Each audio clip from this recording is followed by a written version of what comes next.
PUTO.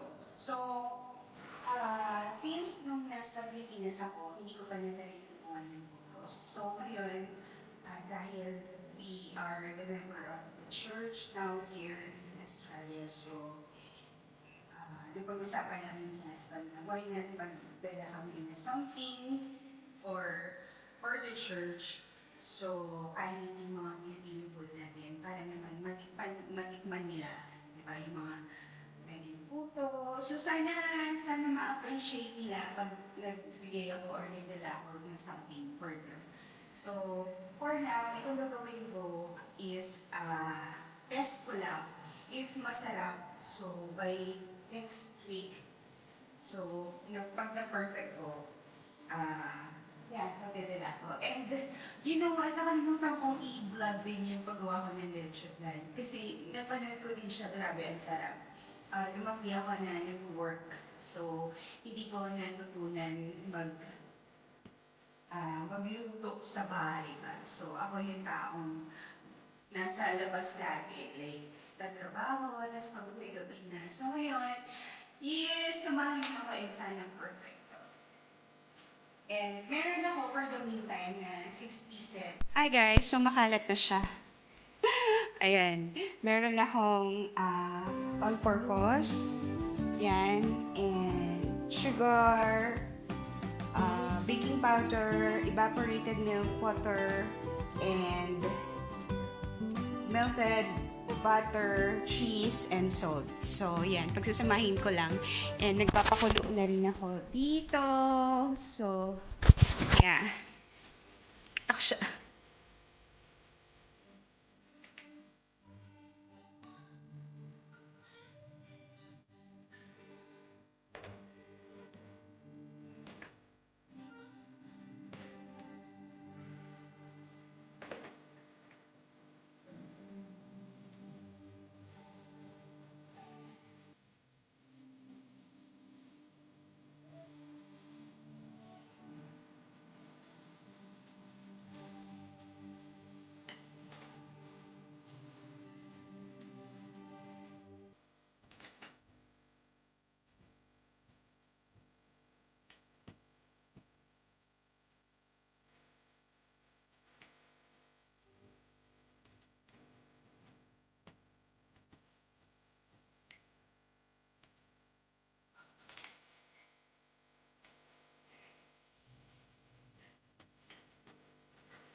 Ayun guys, nakalimutan ko nilagay yung cheese. Ito pala yung pinakamahalaga. So, dapat hindi talaga i-open yan eh. Well, nag-aan siya. Well, kumukulo. Or else, mababawasin yung temperature. niya ang pagkakaalam ko. And yeah. Ano ba yan? Na-excite ako masyado. So, 10 minutes.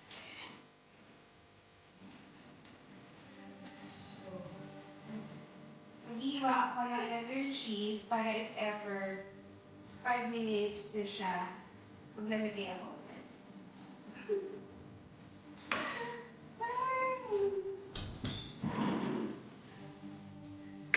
Sana okay siya.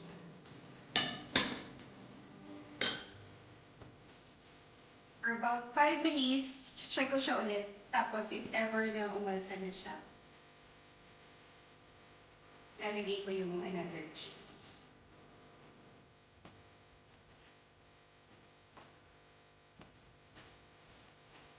Hi guys, nag-melt na siya. Grabe, ang hinit. So, tatagalin na natin. So, yan. Woohoo! I love it. Look, this is what I did. Super duper. It's already 10 minutes.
Hi guys! So, yun na. Ito na yung nagawa kong tatlo. So, nakabuo ako ng tatlo. Yung tatlo is 5 minutes more para medyo tumagal siya. Thank you for watching guys. Bye!